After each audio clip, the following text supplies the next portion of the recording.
Tudo isso. Uma qualidade. É? A letra do ímpar de má qualidade. Alô? Já estamos no ar? Me avisa aí, irmão, para eu não dizer palavrão.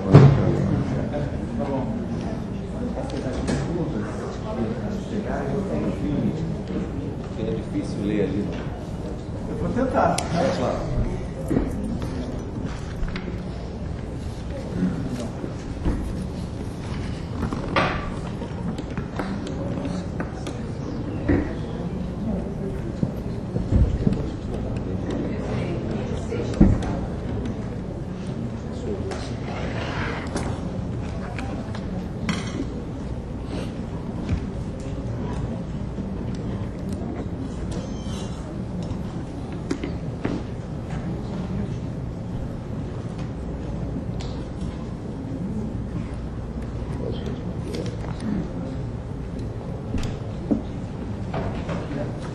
Bom, eu sou o meio de campo, eu que distribuo a bola.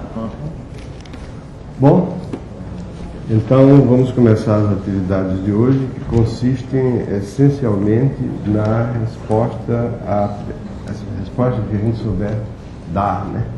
As perguntas enviadas pelos nossos colegas participantes do programa, não só aqui no Rio, mas em todos os outros lugares onde o programa está sendo feito. Antes de começar isso, eu queria enfatizar um pouquinho aquilo que foi dito outro dia aqui pelo diretor do INPA,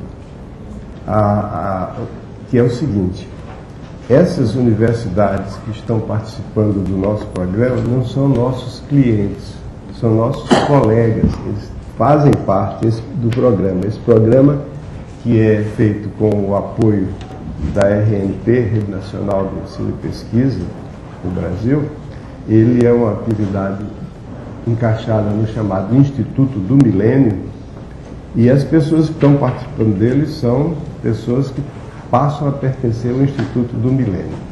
Eu tenho a grata satisfação de informar que para o próximo programa, que vai ser feito em julho, nós vamos contar com 5 novos estados, é isso? Que vão se associar a nós. No momento, nós estamos trabalhando com 12 locais, quer dizer, o Rio e mais 11, e os locais são Campinas, Maceió, Salvador, Fortaleza, Vitória, Goiânia, Belo Horizonte, Curitiba, Recife, Teresina e Porto Alegre.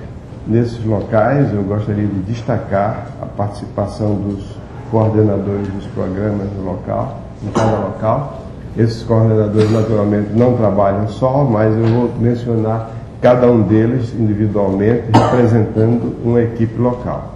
Nós temos o Fábio Montenegro em Fortaleza, o Antônio Carlos Patrocínio em Campinas, o Ronaldo Garcia em Goiânia, a Elizabeth Caras em Curitiba, o Silvio de Barros Melo em Pernambuco, Recife, o Hilário Alencar em Maceió, a Maria Alice Gravina em Porto Alegre, a Maria Laura Magalhães Gomes em Belo Horizonte, o Florencio Guimarães em Vitória, o João Xavier da Cruz Neto em Teresina e o Enaldo Vergasta na Bahia. A maior motivação que nós temos em realizar esse programa é a esperança de que ele contribua para corrigir uma série de erros gravíssimos que são cometidos no ensino de matemática a nível de escola de ensino médio. E esperamos que a divulgação dos nossos trabalhos, inclusive nos CDs que podem ser elaborados a partir das aulas que nós damos, e a leitura dos livros que nós preparamos com esse objetivo, contribua para que as pessoas que escrevem livros de matemática para o ensino médio possam melhorar, aperfeiçoar e corrigir esses livros. Não resta a menor dúvida de que esses autores de livros para o ensino médio têm uma penetração gigantesca no país, num sentido bastante forte. esses livros determinam o conteúdo e o nível do ensino, porque o professor se baseia fundamentalmente neles para preparar suas aulas, e uma melhora na qualidade desses livros realmente significará, sem dúvida, uma melhora na qualidade do ensino. Okay? Dito isso, vamos passar aqui a nossas atividades. Eu posso fazer só uma observação? Pois não. Só um comentário com relação aos CDs. O material de quase todas as aulas que já foram feitas nesse projeto, que começou essa terceira realização dele, elas estão disponíveis no site do INPA. Então, em milenio.impa.br, essas aulas que foram realizadas nos outros programas,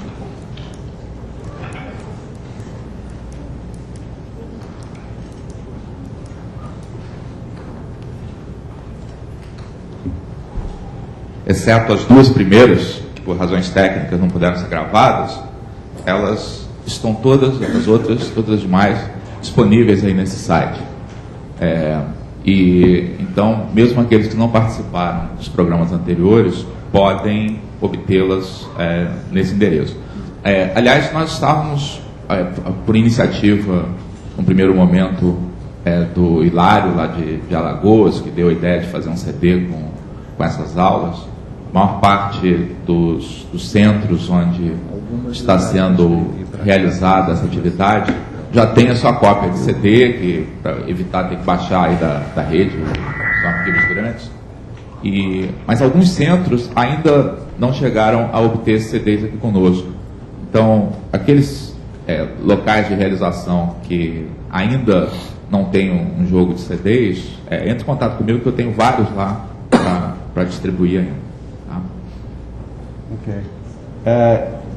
Quando nós começamos aqui, eu me declarei o meio de campo, ia distribuir a bola, mas o Morgado tomou a bola do meu pé. Morgado, chute. Eu queria começar lendo uma pergunta que é a seguinte. Não sei de onde é que veio, mas a mensagem é a seguinte: oi pessoal, parabéns a todos pelo ótimo curso que estamos tendo. Nossa parte, obrigado. Eu queria registrar que hoje existe a febre da contextualização dos problemas e que problemas que não estão neste esquema são antigos e ultrapassados.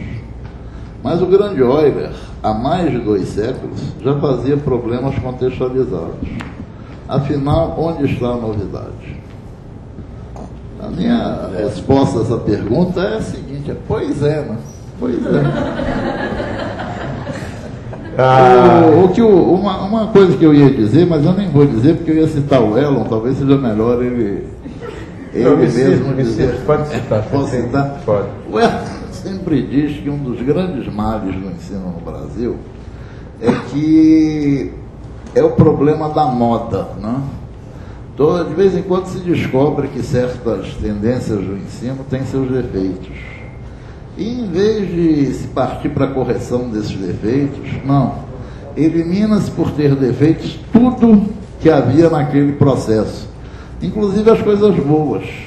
E substitui-se esse processo por outro, que tem coisas boas, que corrigem os defeitos do anterior, mas que tem coisas ruins também. Aí se descobre que esse processo tem coisas ruins, em vez de corrigir as coisas ruins, não, se elimina totalmente esse processo e aí se inventa uma outra coisa. Então o ensino se faz por temporadas, né, de correntes da moda, né? Já foi construtivismo, contextualização, interdisciplinaridade, temas transversais, matemática moderna, volta às bases, resolução de problemas. Todas essas tendências têm méritos e defeitos. Agora, o que é maluquice é o que se faz no Brasil de, quando se descobre o defeito de uma corrente, se joga fora e começa tudo do zero. E aí criam-se novos defeitos. De qualquer maneira é bom, né? A gente nunca fica repetindo os defeitos. Há tantos defeitos novos para serem inventados, não? Posso falar? Não, eu estou com o microfone aqui. Muito obrigado por ter me citado, mas como toda pessoa que cita, ele sempre omite uma coisa. Na verdade, ele foi bastante fiel na tradução do que eu disse. Eu já escrevi isso naquele livro Matemática e Ensino e já falei em vários lugares. A moda, essa tendência de moda que o Morgado falou, a única correção que eu devo fazer é que não é só no Brasil, não. Isso, em geral, essas modas que vêm em ondas sucessivas, que determinam a forma de ensinar matemática na ocasião, ele vem de fora. O pior é que isso é como moda mesmo, no sentido do que a pessoa usa, e que são lançadas pelos grandes costureiros, e que aqui são imitadas pelas costureirinhas de bairro que querem lançar Christian Dior, aí não dá certo. Entende? Então esse aqui é pior. Mas essa coisa realmente, o Morgado traduziu com grande perfeição. Veio, por exemplo, durante séculos, a matemática que ensinava era da maneira do Euler, né? Tradicional. Os livros de álgebra, se você pegar o livro do Euler, de álgebra, aliás, alguém perguntou, ela fala aqui que um livro escrito há 200 anos, que livro é esse? É o livro Vollständig and Leitung in der Algebra, que é o livro do Euler, que foi escrito em 1770, que significa lições de álgebra, tá? E foi traduzido para o inglês no século XIX, no século XIX, e por muito tempo ficou esquecido, e recentemente a Springer, que é uma editora alemã, lançou essa tradução em inglês, tem aqui na biblioteca do INPA, o livro do Euler, que se vocês olharem para o livro do Euler, vocês vão ver que no começo ele repete todo aquilo, ele lança tudo aquilo que os livros depois vieram repetir. O ensino de álgebra elementar, durante muitos e muitos anos, décadas e até um século, foi montado, calcado em cima do livro do Euler. Só que o livro do Euler é muito grande, ele começa bem elementar e depois ele vai galgando as alturas e termina com assuntos bastante avançados. Mas as primeiras 200 páginas são perfeitamente elementares.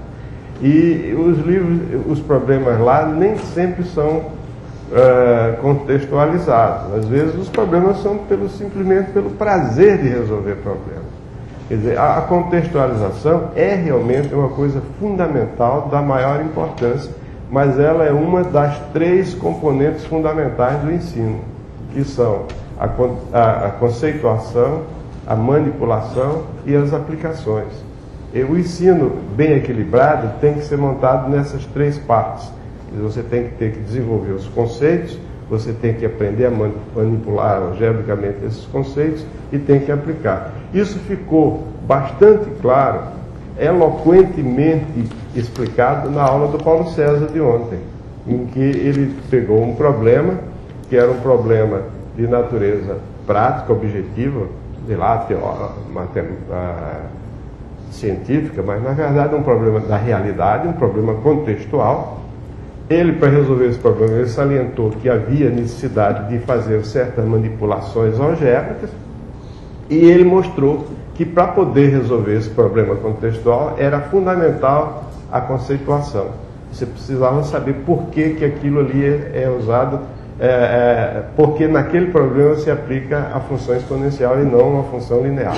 Quer dizer, na aula de ontem, vocês tiveram um exemplo de como é que se faz matemática equilibradamente. E é exatamente isso que eu quis dizer quando eu mencionei na abertura dessa sessão de hoje, que nós esperamos que as nossas aulas contribuam principalmente para lançar a luz sobre esse modo equilibrado de ensinar matemática. Nem o modo antigo, que era só, não para o Euler, o Euler fazia conceitualização também, que era só manipulação, nem para a onda que veio depois, que era a matemática moderna, que descartou a manipulação, que é uma coisa importante, a ponto de chegar àquela piada, que o meu filho chegou para o colégio e eu perguntei, meu filho, quanto é 3 mais 5? Ele disse, claro, papai, 3 mais 5 é 5 mais 3, pela propriedade comutativa da adição. Quer dizer, a matemática moderna, essa piada, ela exprime bem claramente o defeito da matemática moderna. Mas isso não quer dizer que deve ser jogada fora inteiramente. Tinha seus méritos também. Mas aí eu faço minhas de novo as palavras do Morgado. De modo que isso Só apresentar uma coisa, é claro que pelas minhas aulas vocês devem ter percebido que eu sou um grande fã de encontrar aplicações relevantes para a matemática que a gente ensina na escola secundária. Porém, é necessário ter cuidado com a contextualização excessiva, ingênua, absurda, que às vezes aparece nos livros. Falsa, com unidades absurdas, ou revestindo de uma contextualização algo que, na verdade, é para fazer uma continha no final. Então, contextualização é bom quando algo quer ser contextualizado. Senão, é melhor a gente fazer um exercício honesto, teórico, pura manipulação e não forçar uma barra. Forçar uma barra é a pior coisa, porque é aí que o aluno se convence que matemática é só um joguinho sem sentido, porque você vai mostrar uma situação pretensamente real que serve para aliviar ainda mais a ligação que o aluno tem com a matemática. Morgado, você ainda quer dar outro chute?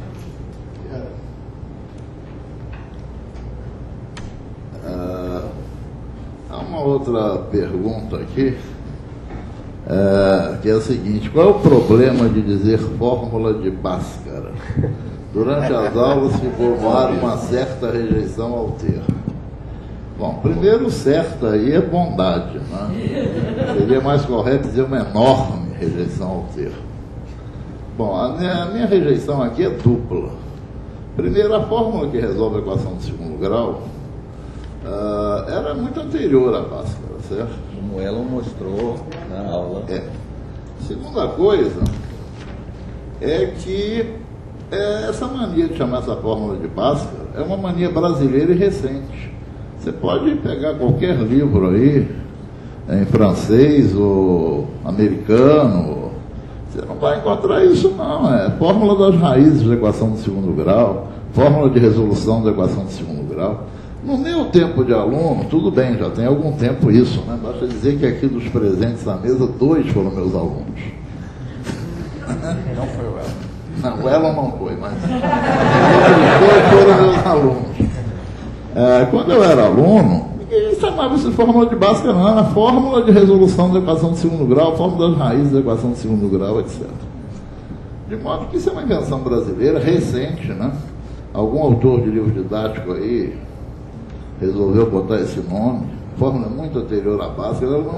Não é que eu tenha algo contra você atribuir um nome a uma fórmula, mesmo do cara que não seja autor, né? Por exemplo, é altamente discutível se o teorema, se a fórmula de Euler, né, para poliedros, que vale para convexos, B mais F igual a mais 2, por exemplo, é de Euler. Ela é anterior, né? Euler tem uma generalização. Mas como todo mundo conhece como fórmula de Euler, eu não tenho nada muito contra você chamar de fórmula de Euler, não, desde que todo mundo chame, certo? Agora, os brasileiros seriam diferentes, não? Isso parece uma coisa extremamente estranha. Agora, outra coisa que eu tenho horror também. Horror.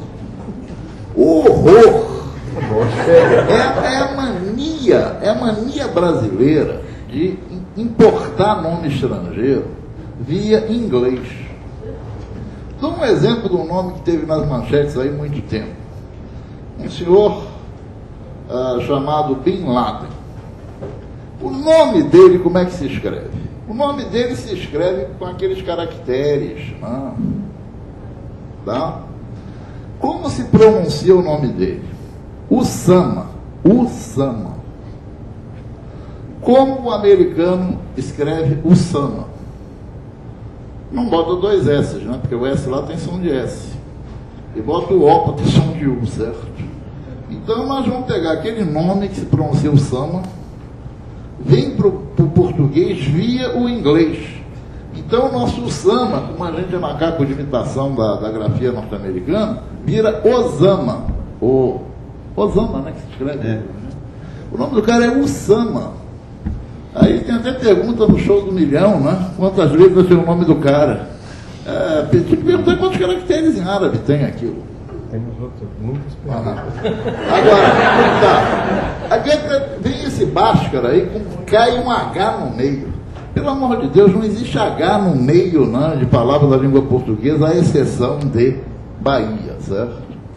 Essa mania de trazer esses nomes estrangeiros via inglês, por exemplo, é particularmente uma coisa que me revolta. Vamos defender a língua portuguesa, certo? Nada desses agais no meio de palavras, a não ser que essa palavra seja Bahia. Então a rejeição é total. Não, pode falar. Você tem mais alguma coisa a dizer que não seja sobre o Osama Bin Laden? Não. Não? Não, sobre isso não. Bom, Wagner, Sim. você que ainda não falou, por que é preciso que a Assuã Essa foi uma pergunta da Bahia, eu acho. e Alexandria, não, do Espírito Santo. Ah, sim. Por que a Assuã e Alexandria tem que estar no mesmo Vocês período? lembram do desenho que nós fizemos ali, né? Basicamente, elas precisam estar no mesmo meridiano para esse cálculo dar certo, para que o meio-dia ocorra nas duas cidades ao mesmo tempo. Aliás, você disse isso na hora. Não é? Então, é que alguém perguntou, né? E se não estivesse no mesmo meridiano, não daria certo essa medida? Não, porque não estando no mesmo meridiano, as 3 retas que foram utilizadas, você lembra bem, a vertical por Alexandria, a reta vertical por Assuã e a direção dos raios do Sol em Alexandria, essas 3 retas não ficariam no mesmo plano. Somente estando as duas cidades no mesmo meridiano é que ao meio-dia, que ocorre simultaneamente nas duas cidades, essas 3 retas ficam coplanares e vale o raciocínio que fizemos lá. Wagner, na hora da sua aula, eu cutuquei o Elon aqui e fiz uma pergunta, já que eu não fiz na hora, eu vou fazer agora. Como é que eles sabiam que estavam no mesmo meridiano? Ou era uma coincidência? Isso eu não sei responder. Ou será que era porque sabiam que estava na direção sul em relação ao trajeto do Sol? Sim. Deviam saber que estava aproximadamente ao sul, né? Norte é uma coisa bastante antiga. Deviam saber que estava na direção perpendicular, Eu sul. pensei que você ia responder, eu sabia que estava no mesmo meridiano, porque quando era meio-dia num, era meio-dia no outro. Telefonava para o outro assim, perguntava, tá meio-dia aí? Tá. Mandava um e-mail dizendo que horas são aí, cara. Não, com certeza, Norte e Sul eram conhecidos há muito tempo antes disso. Muito bem. Tem uma pergunta aqui que é dirigida a mim. Aliás, a mim não, Elon e companhia. Obrigado, vocês são a companhia. Segundo os autores Elon e companhia, retas perpendiculares são um caso particular de retas ortogonais. Entretanto, outros autores, Gelson e Eze, por exemplo, dizem que retas ortogonais são necessariamente reversas. O que é correto, afinal? Bom, essa questão de terminologia é uma questão muito curiosa. Eu vou começar com círculo e circunferência. Quando eu estava na escola, minha professora da escola, no curso primário, explicou cuidadosamente que círculo era uma região plana e circunferência era o bordo do círculo. E então, quem dissesse de outro modo, tirava 0 na questão. E no colégio também, os professores faziam questão de dizer, você tem área do círculo e comprimento da circunferência. Depois eu fui estudar na universidade. Na universidade, o círculo unitário é o conjunto dos pontos do plano que distam um da origem. Então o círculo já não era mais circunferência. O círculo não era mais área, era circunferência. De modo que aí eu voltei para me interessar por ensino de matemática no nível secundário e fiquei, e agora? O que eu aprendi na escola é uma coisa, o que eu aprendi na universidade é outra coisa. Eu acho que se você disser circunferência, aí não tem ambiguidade. Ninguém vai pensar que circunferência é uma parte é uma região plana. Se você disser círculo, você tem que se explicar o que é que você quer dizer por círculo. E se você disser que é um disco, por exemplo, aí também não tem dúvida que o disco é uma região. Então você tem 3 palavras: disco, círculo e circunferência. Disco e circunferência não tem ambiguidade nenhuma, círculo tem ambiguidade, você tem que explicar. Agora vamos para ortogonais. Se você tiver no curso até a 8ª série, só existe perpendicular, não existe a palavra ortogonal, perpendicular. Se você for para o 2º grau, para o ensino médio, aí você tem essa questão, perpendicular ou ortogonal. Vamos deixar de lado por enquanto, eu não vou responder agora. Passa para a universidade. Na universidade, ninguém usa a palavra perpendicular. Tudo ortogonal. Quando você estuda série de Fourier, você tem funções ortogonais. Quando você estuda vetores, são vetores ortogonais.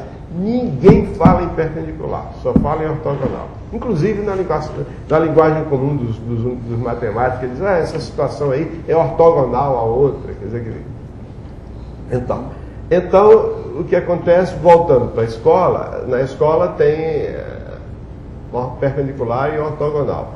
Eu acho mais adequado, nós achamos aqui, a companhia toda acha mais adequado, considerar ortogonal um termo genérico e perpendicular um caso particular que você quer destacar que as retas são ortogonais e passam pelo mesmo ponto. A insistência de que ortogonal tem que ser reversa, na nossa opinião, eu acho que estou interpretando, não leva a nada, só contribui para complicar as coisas. É por isso que eu acho que devia ser perpendicular um caso particular de ortogonal. Você está querendo dizer uma coisa a mais, além de ortogonal tem um ponto em comum. Sendo com aquela ressalva que eu disse, quando você for para a universidade, e aí é um problema, os alunos quando passam para a universidade, eles têm que mudar completamente a terminologia, porque as coisas que dizem no curso secundário não são as coisas que dizem na universidade. Você quer acrescentar aqui? Então, Deixa... Essa mesma questão, na mesma linha, trapézio Alô, não sim. é paralelogramo, não é trapézio. Usa o microfone, por favor. Deixa o microfone na plateia. A definição de trapézio. Esse aqui. Tá. Funciona esse? Alô, sim. Na mesma linha dessas... Fabiano, na mesma linha dessas coisas, eu já vi uma discussão acontecendo e confesso que eu não soube responder porque eu acho paralelogramo tem dois lados, tem paralelos 2 a 2, trapézio, tem alguns livros que definem que tem dois lados paralelos e os outros dois não podem ser. Eu não exigiria isso, e aí o paralelogramo seria um caso particular de trapézio. Não, se você definir trapézio como sendo um quadrilátero que tem dois lados paralelos, tudo que vale para o trapézio vale para um paralelogramo também. Tem um apenas um par de lados paralelos. Agora, se você disser apenas um lado de lado paralelo, essa é uma questão de terminologia, é como... É questão de definição. Você tem que deixar claro o ponto de vista que você se coloca. Pode ser que uma pessoa diga, não, eu estou com IES e não abro. Tudo bem, ele não está errado, não. Errado ou não é? É como, por exemplo, novamente, 0 é um número natural, não? Eu acho que 0 não deve ser considerado como número natural, porque quando a gente... Número natural é um instrumento, um modelo matemático para efetuar a operação de contagem. E que eu saiba, ninguém começa a contar as coisas por 0, 1, 2, 3. Começa por 1. Tudo bem, mas a pessoa... matemático. Não, nem matemático. O pessoal de computação conversa. Mas questão se de você quiser definir começar com 0, comece. Por que você vai começar com 0? Tem a vantagem, porque aí a adição passa a ter um elemento neutro. Muito bem, então, por que não começa com menos 1? Pode começar com menos 1. Aí você tem, quando você soma 1, você tem o sucessor. Quando você soma menos 1, você tem o antecessor. Você não pode só somar o primeiro com menos 1, porque sai de lá. Você sabe, os gregos começavam os números naturais com 2. Porque para eles 1 não era número, 1 era unidade. Tem um negócio meio místico. 1 é a unidade a partir da qual você faz os números. Então, quando você pega o livro de Euclides, ele quer demonstrar uma propriedade de números e separa o caso 1. O caso 1 é sempre separado. Então, você pode começar os números naturais com 20, se você quiser, 35, qualquer número. Desde que você diga, número natural começa com 35. Pronto, acabou. O que está antes de 35 não é natural. Acabou. Eu achei curioso o que o Fabiano falou pelo seguinte, nos livros de quinta série em diante, todo mundo, talvez haja uma ou outra exceção, mas eu realmente não conheço, todos definem o trapézio como sendo um quadrilátero que tem dois lados paralelos. Não exigem o apenas. Onde, incrivelmente, é extremamente comum exigir o apenas e, portanto, não considerar os paralelogramas como casos particulares de trapézio, são nos livros de 1ª a 4ª. O que é estranho, porque todas as propriedades dos trapézios valem para os paralelogramas. Todos. Porque o paralelogramo é por direito um trapézio. Bom, vamos passar adiante. Vamos lá. Bom, Deixa eu matar então essa pergunta aqui de Minas Gerais. diretamente a mim, ela pede a explicação dos conceitos, novamente, de vertical e horizontal. Sim, mas é que talvez não tenha ficado bem claro. Se nós estamos aqui na geometria euclidiana, então todas as retas verticais são paralelas. Mas na geometria da esfera, não, talvez aí tenha a confusão. Na geometria da esfera, a reta vertical em um ponto é a reta que passa por esse ponto e pelo centro. Então, verticais em pontos diferentes não são, na geometria da esfera, paralelas. Duas retas verticais sempre são concorrentes no centro da esfera. Na geometria da esfera, então, reta horizontal é qualquer reta perpendicular a uma reta vertical. Então, o plano horizontal é o plano perpendicular a uma reta vertical naquele ponto. Por um ponto dado, passa uma única vertical, mas passam infinitas horizontais. Exatamente. Então, há essa diferença bastante sensível entre a geometria euclidiana e a geometria da esfera, que não é uma geometria euclidiana. Só um comentário, Wagner. Sim. Claro que com essa definição tem a gente tem que mudar assim, de perspectiva, porque toda reta vai ser horizontal em algum ponto, né? Então, se você uma reta que não é horizontal aqui, se você prosseguir um pouco mais, tá? Ela pode ser horizontal ali adiante, né? Bom, na verdade, o Wagner colocou horizontal e vertical no contexto matemático, mas na verdade horizontal e vertical não são conceitos realmente matemáticos. Na geometria plana não existe a noção de horizontal nem vertical, você bota o papel na posição que você quiser. Horizontal e vertical tem a ver com a aplicação da matemática para coisas da geografia. No meu tempo de escola, na escola primária, vertical é uma reta que passa pelo centro da Terra.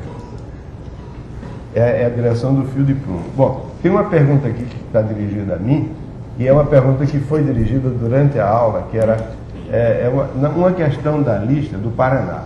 Fala sobre parábolas semelhantes. Também. Não encontramos a definição disso no livro. Ela não podia comentar o assunto. Bom, o que acontece é o seguinte, eu falei sobre isso rapidamente na aula, mas vou repetir aqui. Duas figuras se chamam semelhantes quando... Agora eu entendo porque é que o Bruno só escrevia com giz colorido.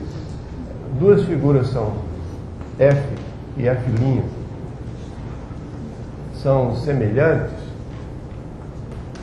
quando existe uma correspondência, digamos, F de F e F', que altera as distâncias por uma razão constante. Quer dizer, se x dista de y a certa, então a distância de f de x a f de y dividido pela distância de x a y é uma constante chamada a razão de semelhança. Nesse sentido, duas parábolas quaisquer são semelhantes, porque a gente sabe que toda parábola ela pode ser considerada como sendo uma parábola da forma y igual a x. É só deslocar a parábola e botar o vértice na origem. Se você tiver outra parábola, cujos pontos são da forma x, bx2, quer dizer, y igual a bx, bx2, aqui a x2, lá é bx2, você pode definir uma semelhança simplesmente assim, f de x a x2, uma semelhança cuja razão é a sobre b. Vai ser a sobre b x, a2 sobre b x2. Então, esse ponto aqui está nessa parábola. Se esse ponto x está aqui, o f de x, se esse ponto x, a x2 está aqui, o ponto p está aqui, o f de p vai estar aqui.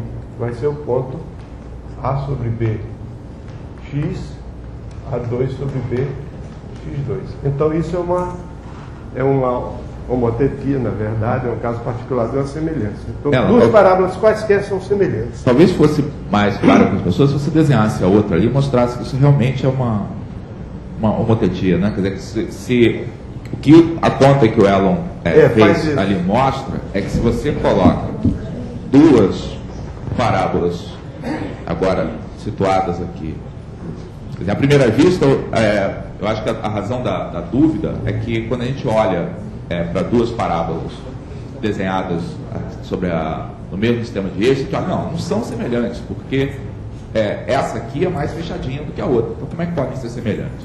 O que o Elon mostrou é que, na verdade, se você pegar qualquer reta passando aqui pela origem, a razão que uma parábola vai determinar sobre um desses raios é a mesma, qualquer que seja esse ponto. Então, na verdade, uma delas é transformada por uma tetia da outra.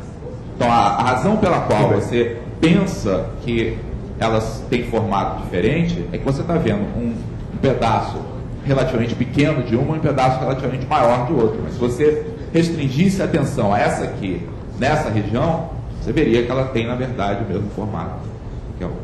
Muito bem. Então isso responde a questão. Muito bem. Agora, tem uma pessoa aqui que mandou, não é uma pergunta, é simplesmente uma mensagem. Professor Wagner, parabéns pela sua didática e pelas excelentes aulas. Ele vai sair daqui. Muito obrigado. Não vai nem pisar no chão. Outra pergunta é como se pode conseguir os vídeos exibidos durante o curso. Na verdade, não são vídeos, no sentido de videocassete, são CDs. Isso aí já foi respondido. Estou falando do projeto matemático. Os vídeos.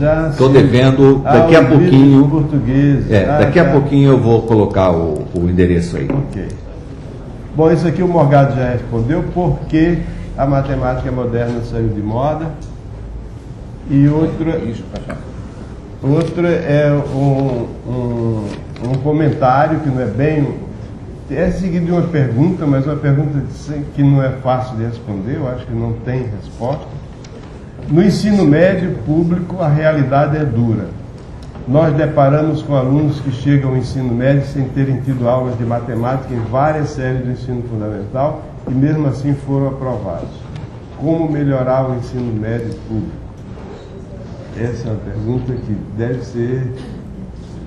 A gente está fazendo o possível, cada um faz aquilo que está dentro da sua capacidade de fazer. Nós estamos fazendo alguma coisa, mas eu reconheço que a realidade é bem diferente do ideal. E que esse problema é um problema sem solução. Como ensinar matemática do ensino médio a alunos que não tiveram aula de matemática no ensino fundamental? Isso é muito difícil. Aí a resposta que eu daria é o seguinte: separe esses alunos, se forem a totalidade, melhor ainda, e deem aulas durante o ensino médio dele, aulas sobre assuntos do ensino fundamental. Paciência. É o que pode ser feito. Agora, se tiver metade, aí fica difícil. Cortando aqui um instantinho, só aqui para a plateia, de novo, Fiat Uno Vinho, placa HAB 9149. Quem tinha esse carro? Quem tinha? Está sendo rebocado. Ok. Pronto. Posso? Pode? Ok.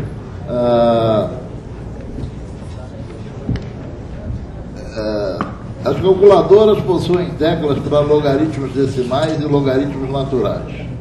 Logaritmos e outras bases não são usados? Nos livros existem exercícios de equações logarítmicas em bases como raiz cúbica de 4. Isso serve para alguma coisa? Claro que serve. Serve para fazer problema, para botar num livro que não serve para nada, certo?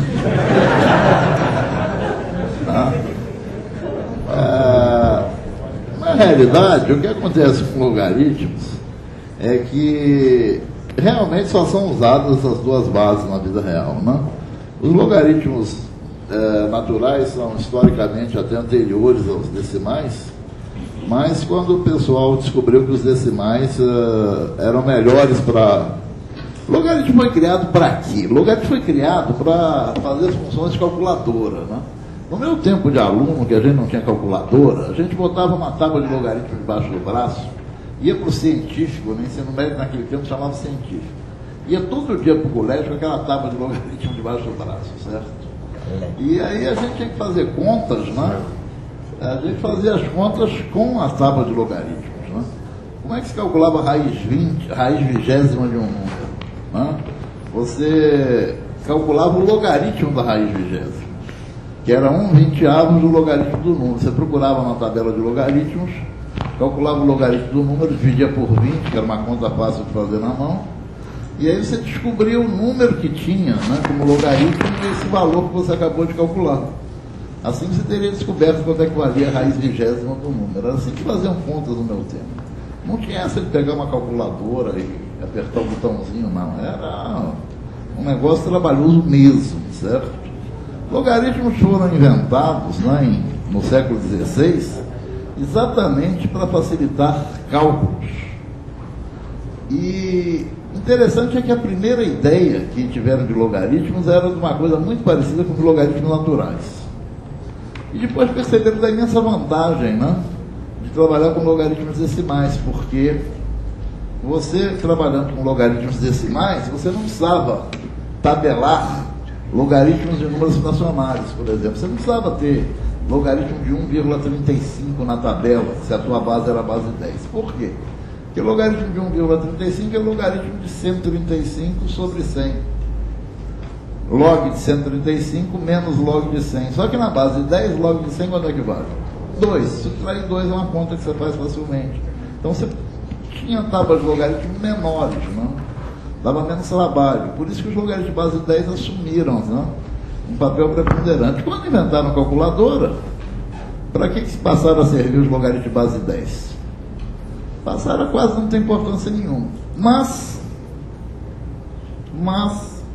muitas coisas foram construídas, né, na época em que se usavam logaritmos de base 10. Há várias medidas, né, que são feitas em termos de logaritmo de base 10. Exemplo, escala Richter para medir a intensidade de terremoto, aquela unidade decibel, né, que mede a intensidade sonora, etc. Há zilhões de coisas, né, que são definidas em termos de logaritmo de base 10. Os logaritmos de base E, né, os logaritmos naturais, todo mundo sabe da importância deles, né? Até mesmo pelo fato que a função mais importante da matemática é a função exponencial, e a função logaritmo natural é a inversa da exponencial. O logaritmo de base 10 até hoje é importante porque muitas coisas, né, foram definidas em termos de logaritmo de base 10. Os outros logaritmos são mais para encher linguiça, certo? Ninguém usa. Sobre logaritmos, eu tenho a pergunta aqui. Sobre logaritmos, eu pergunto para o PC, a pergunta 10 aqui, PC. Pois é, tem várias perguntas aqui sobre logaritmos, já que a gente está falando no assunto. Tem a 3 também. Uma delas diz respeito à pergunta do Leandro, da Bahia, que diz que num trabalho com alunos do ensino médio, foi fácil fazer vários exemplos envolvendo funções exponenciais, funções afins, trabalhando com PA e PG, mas encontraram dificuldades para modelar funções utilizando logaritmos, tá? E pede para fazer algum comentário. De fato, a maneira como logaritmos aparecem em situações de modelagem, em geral, é indireta. Existem várias, eu acho que os principais modelos em que os logaritmos aparecem com bastante clareza são esses que o Morgado citou, tá? De escala de decibéis e de intensidade, por exemplo, de terremoto.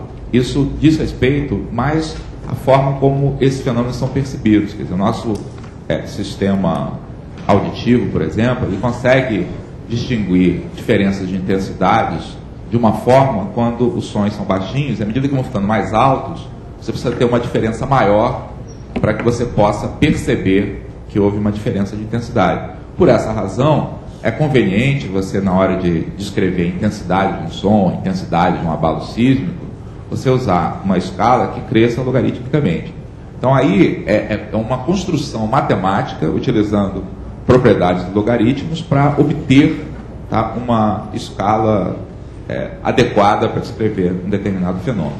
Realmente os fenômenos de crescimento, decrescimento, que a gente vai conseguir exemplificar para os alunos, usam funções afins, funções quadráticas têm um papel muito importante nisso também, e funções exponenciais. Também a esse respeito, tem uma pergunta sobre se é possível encontrar uma explicação para a lei de resfriamento de Newton. Bom, que eu saiba, isso é algo experimental, mas é algo bastante razoável, né? Ele está dizendo que a rapidez com que varia a entrada em equilíbrio, tá, de dois sistemas que estão a temperaturas diferentes, tá,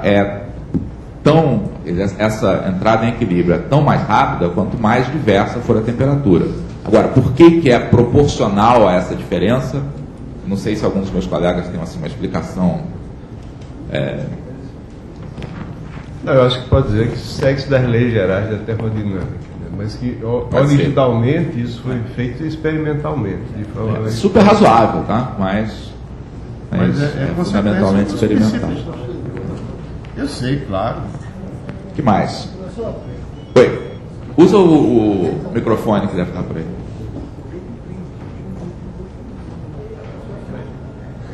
Com relação à pergunta que foi feita anteriormente, um significado, um exemplo da aplicação do logaritmo, como o senhor mencionou, para diminuir a escala, já que o logaritmo consegue encurtar a escala, na química também, a velocidade de uma reação, né, ela é dada por uma função do tipo uma constante vezes a concentração elevada ao expoente n.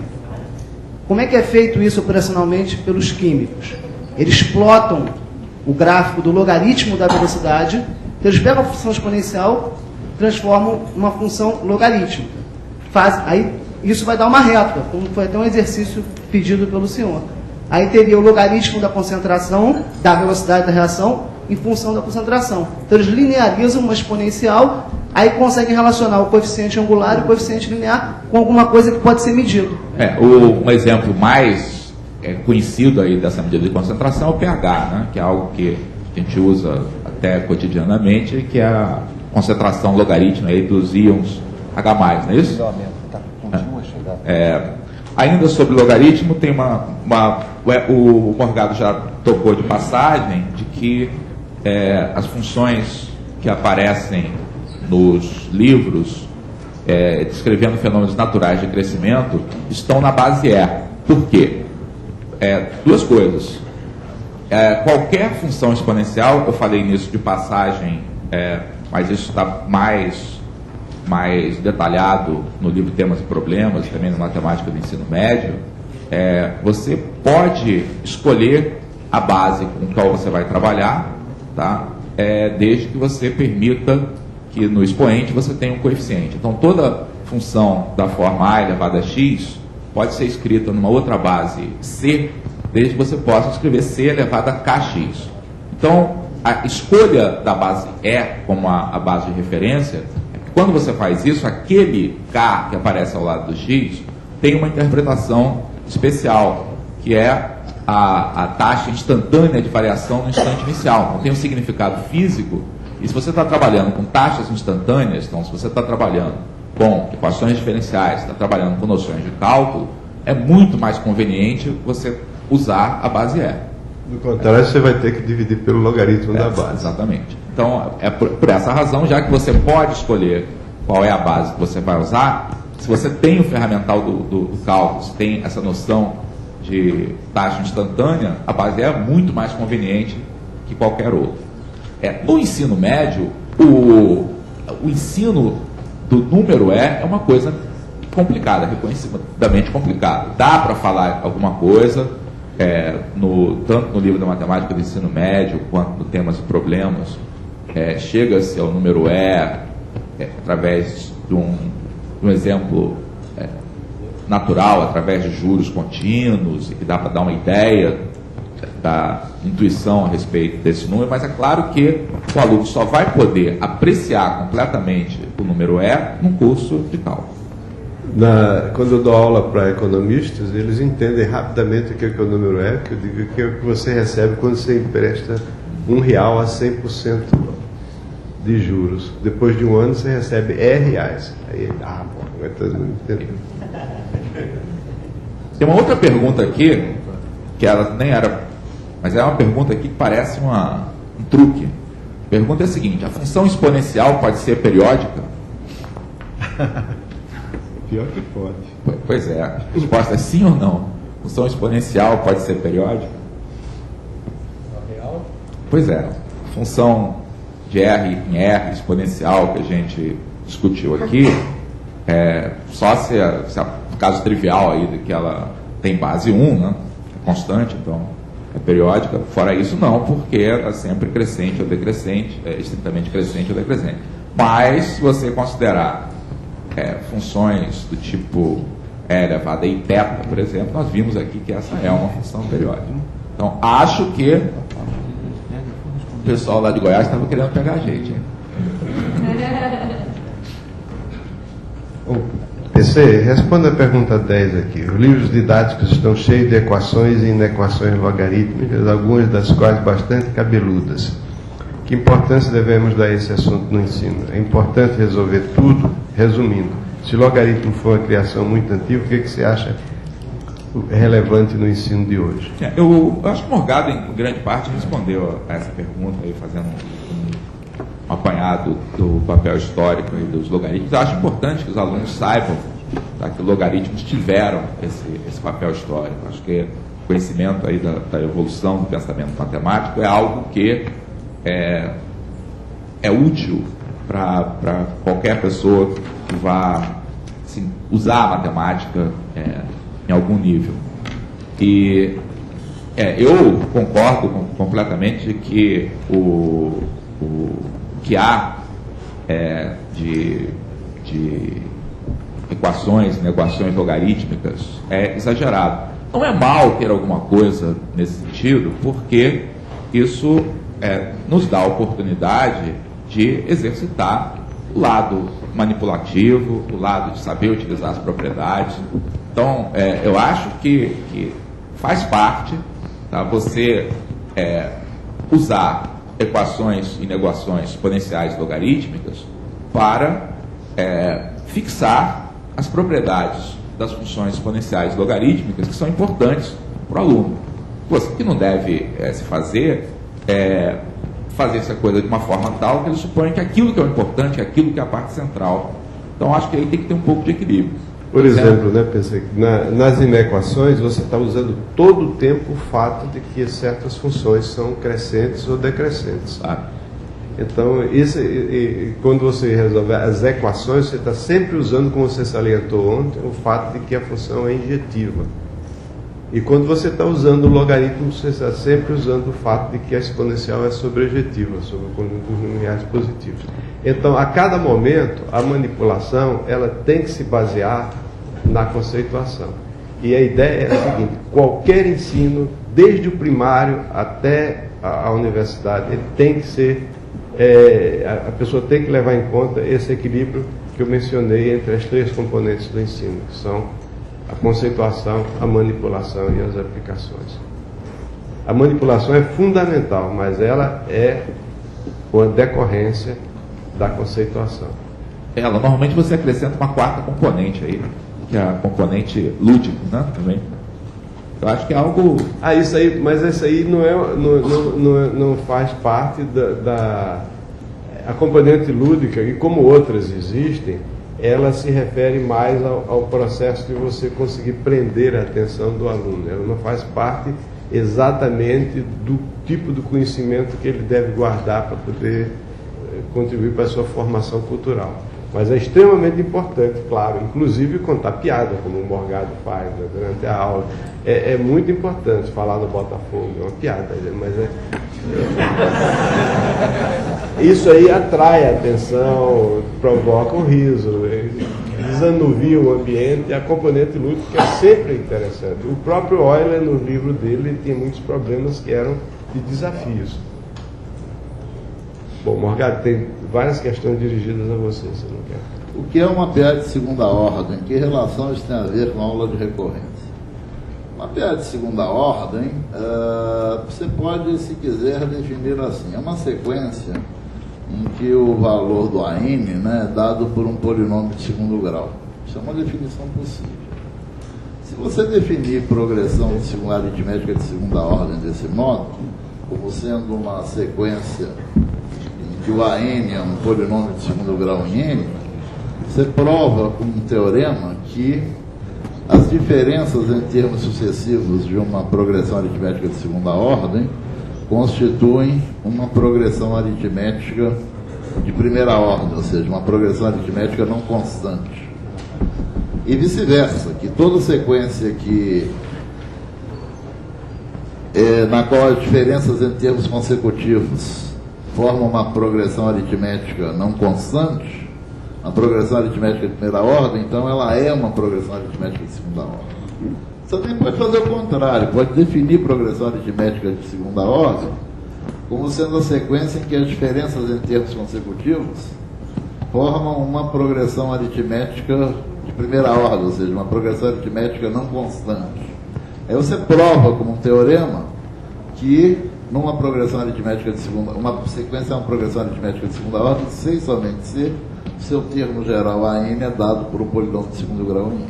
O que isso tem a ver com a ordem recorrente? Essas construções são feitas no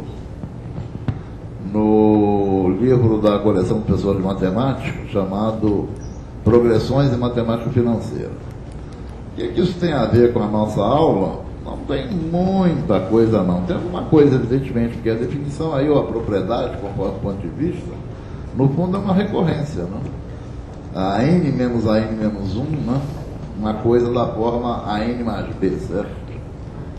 As diferenças em termos consecutivos constituem uma progressão aritmética, certo? Mas tem muita coisa a ver. Mata logo Pergunta outra, um. em frente. A um está meio confusa, tem um erro aí qualquer na mensagem. Sim. Peraí, deixa eu ler outra agora. Essa aqui é boa, olha só. Adorei sua aula. Muito obrigado. Muito obrigado. Fiquei pensando que se pode obter uma forma para uma recorrência como a n igual a n menos 1 menos a n menos 2 mais a n menos 3, dadas as três condições iniciais. Vale ainda a tal da equação característica? Ela seria agora do terceiro grau. A resposta é sim, vale. Toda a teoria das recorrências lineares é a mesma, independentemente da ordem da equação e, portanto, do grau da equação característica. Claro que há pequenas adaptações, né? Porque muda o grau, muda a quantidade de raízes. Isso aí está tratado no Matemática do Ensino Médio, volume 2. É um tratamento bastante razoável da resolução dessas recorrências lineares. É um capítulo do Matemática do Ensino Médio, volume 2. Aliás, eu queria até dizer uma coisa. Tem um capítulo também do Matemática do Ensino Médio, volume 2, que me agrada muito, mas que é um capítulo assim de um tema meio bobo, que todo mundo pensa que sabe, que a gente nunca vai ter coragem de dar um curso sobre aquele capítulo, porque não justificaria. Tem um capítulo muito bom no Matemática do Ensino Médio, volume 2, que é um capítulo a respeito de médias. E por um acaso foi você que escreveu, né? Por acidente. Magistralmente escrito pelo locutor que vos fala. É muito interessante, porque as pessoas não... Todo mundo acha que sabe tudo de média, na verdade. Qualquer garotinho na oitava série acha que média ele sabe fazer qualquer coisa, tal coisa.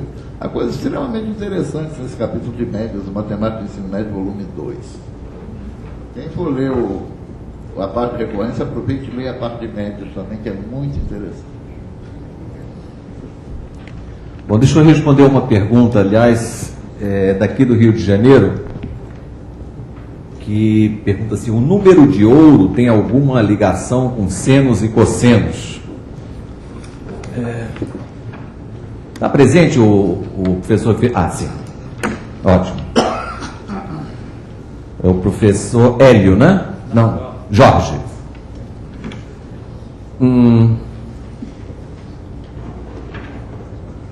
Jorge, imagine um triângulo isósceles assim.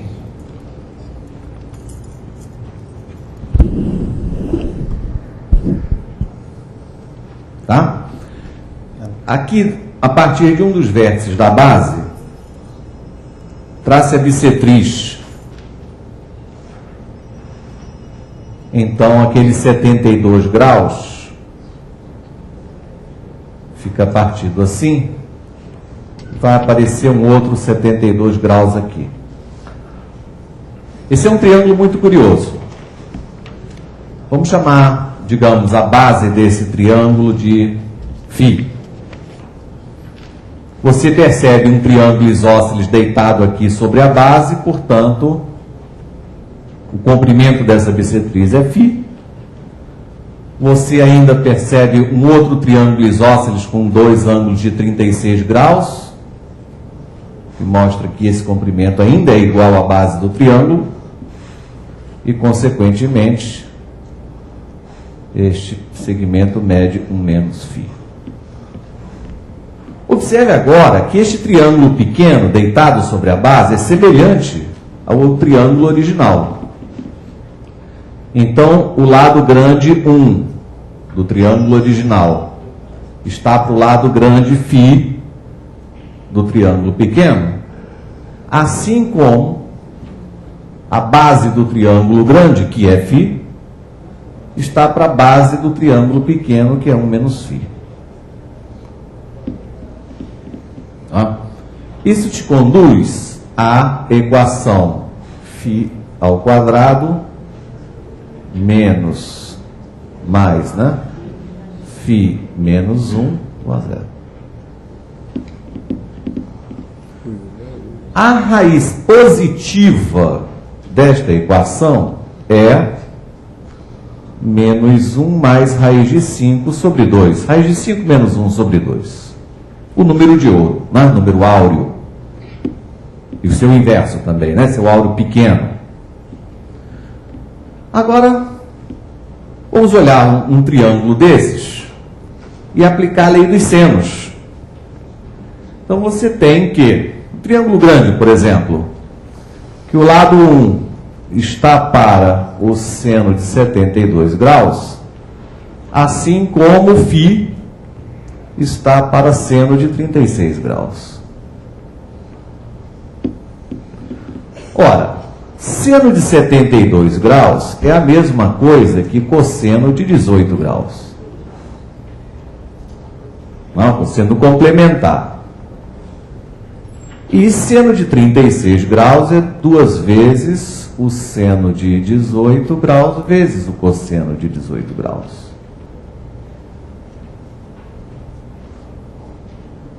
Então, mas para responder uma pergunta sua, o que o número de ouro tem a ver com seno ou cosseno, precisamente eu acabei de calcular que o seno de 18 graus é φ sobre 2. Isso é uma relação, tem várias, né? Mas essa é uma, enfim, bastante bonitinha. Muito bem. Beleza.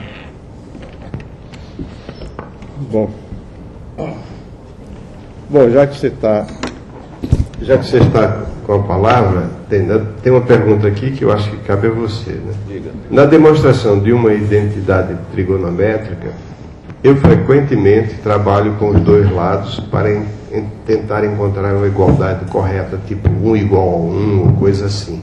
Outros colegas dizem que o certo é partir de um lado e chegar ao outro. Não é a mesma coisa? Não. Vamos dizer, se eu entendi bem a pergunta, né? Você tem uma fórmula, né, para demonstrar, e no fundo você não sabe se aquilo é certo ou não. Tá? Possivelmente, deve ser. Então você vai demonstrar aquilo. Então ele está dizendo assim, eu Parte dali vai parto fazendo dali e tal, modificações. vou mexendo naquele negócio, e aí eu cheguei, e, por exemplo, 1 é igual a 1. Será que aquilo afirma que eu terei demonstrado a fórmula original? Sim, se você puder fazer as coisas de trás para frente. Ou seja, se você puder reverter todos os seus passos, coisa que não é sempre garantida. Na outra ideia que os colegas dizem que o certo, não é o certo, é uma possibilidade de você atacar, você escolher um dos lados, né, e ir transformando através dos recursos que você tem e chegar então ao outro lado. Isso realmente é uma demonstração. Deixa eu dar um exemplo aqui. Digamos que você tem uma identidade trigonométrica, para demonstrar, você no fundo não sabe se está certo ou está errado, que seja esta. Bom, demonstrar que 1 é igual a 2. Bom, vou usar somente argumentos logicamente perfeitos. Se 1 é igual a 2, então 2 é igual a 1. Somando membro a membro, então 3 igual a 3, e portanto, dividindo ambos os termos por 3, você tem 1 igual a 1. Eu podia ficar do 3 igual a 3. Pois, mas é que ele citou 1 igual a 1. Não, ele diz ou coisa... É isso, desculpa. Não. Então, o fato de você ter chegado aqui não quer dizer que você partiu de uma afirmação correta. Né? Justamente ocorre que os passos aí não podem ser repetidos. Então, é preciso tomar bastante cuidado, né, para saber se quando você chega a 1 igual a 1, você realmente demonstrou. É preciso, isso é uma coisa que a gente nunca é demais insistir. Eu falei uma vez isso na ocasião aqui, das aulas das soluções dos problemas, e vou insistir nisso. E vocês podem ver isso no começo do livro Matemática do Ensino Médio, volume 1. O ponto é o seguinte: cada vez que nós fazemos uma série de manipulações numa igualdade, seja ela uma identidade que se quer provar, seja ela uma equação que se quer resolver, cada vez que a gente efetua manipulações alterando essas igualdades sucessivamente, o que nós estamos fazendo é uma série de implicações lógicas. Quer dizer, se a minha igualdade inicial for verdadeira, então o que vem em seguida é verdadeiro porque é consequência daquilo, porque eu fiz uma manipulação legítima, admissível. Então, no fim, você chega com uma conclusão que é consequência daquilo com a qual você começou, com o que você começou. Agora, nunca é demais repetir que o conjunto vazio está contido em qualquer outro conjunto. Quer dizer, quando a gente faz uma afirmação, a gente está se referindo ao conjunto dos elementos que satisfazem aquela afirmação. Muito bem. O que o Wagner fez ali foi o seguinte: se 1 for igual a 2, então 1 é igual a 1. É a mesma coisa que eu disser. Todas as pessoas dessa sala que tiverem 10 metros de altura podem passar aqui, me procurar depois, que eu dou R$1.000 de presente. Como ninguém aqui tem 10, o que eu disse não é, eu não vou faltar com a minha palavra. Não vou dar R$1.000 a ninguém. O Matias não está aqui, ele era o mais próximo disso, tem 2,2 metros, mas mesmo assim ele não ganharia. Entende? Quer dizer, se 1 for igual a 2, então 1 é igual a 1.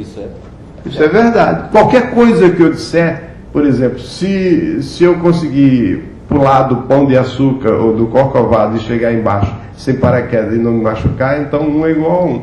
Também, tudo que eu disser, qualquer afirmação tem como consequência o fato de que 1 é igual a 1. Quer dizer, o problema é que quando nós resolvemos uma equação, a gente aceita. Eu mencionei isso aqui antes, né? Você começa com a equação, como na aula de exercícios nem todos estavam ligados, você começa querendo resolver a equação x2 mais 1 igual a 0. Então você, multiplicando os membros desta igualdade, multiplica por x2 menos 1. Então você tem que x4 menos 1 é igual a 0. De x4 menos 1 igual a 0, x4 é igual a 1. Se x4 é igual a 1, então x é igual a mais ou menos 1. O que eu fiz aqui foi uma série de implicações lógicas, todas elas corretas. Quer dizer, se isso aqui é verdade, então isso aqui também é verdade. Se isso aqui é verdade, isso aqui também é verdade. Se isso aqui é verdade, isso aqui também é verdade.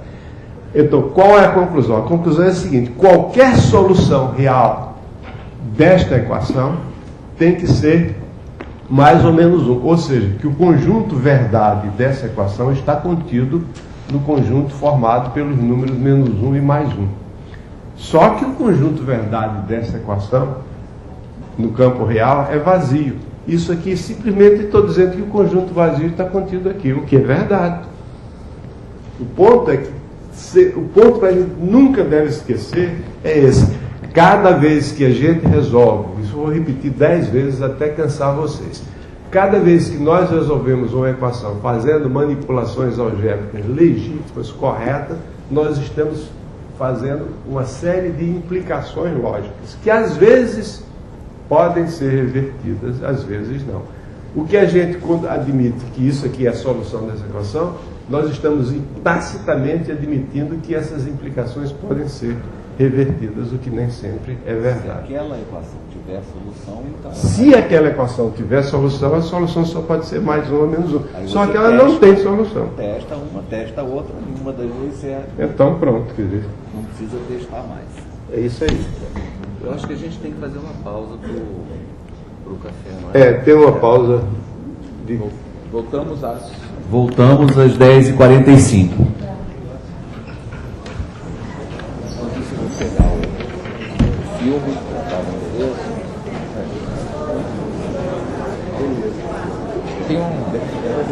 Você tem sempre uma coisa no bolso da algebraica. O Wagner tem sempre um truque na mão do primeiro. No bolso do